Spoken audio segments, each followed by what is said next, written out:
Thank you. It was a historic day for the University of Arizona, who took its next steps 200 million miles away from our planet. Osiris-Rex grabbed a sample of the asteroid Bennu, which scientists hope will explain how early life is formed. Here's None on Your Side's Craig Smith.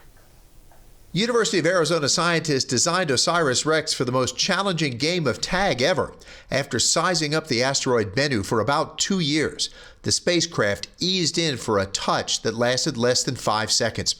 University of Arizona planetary scientist Dante Loretta has worked on the mission for 16 years. He leads it now. The 200 million mile distance created an 18-minute communications gap, too long for any human to steer the spacecraft. So Loretta had to trust Osiris-Rex sensors and programming to guide it in. We're going in. We're going in. Touchdown declared. All right.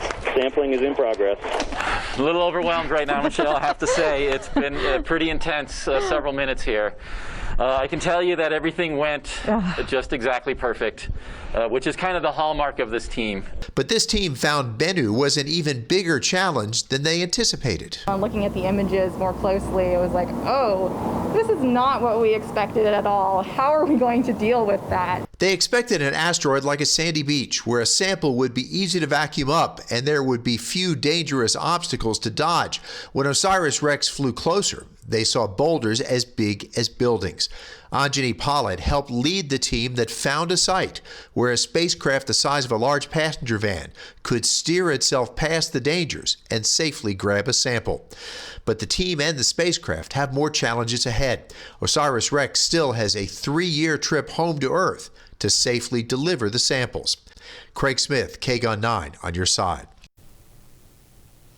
Well, we should actually see video of the sample grab sometime today. Yesterday, we were only shown simulations. Well, that's because Osiris-Rex needed to devote all of its data capacity to actually grabbing that sample. We should know how much material it was able to grab sometime this weekend, so lots coming up with this story.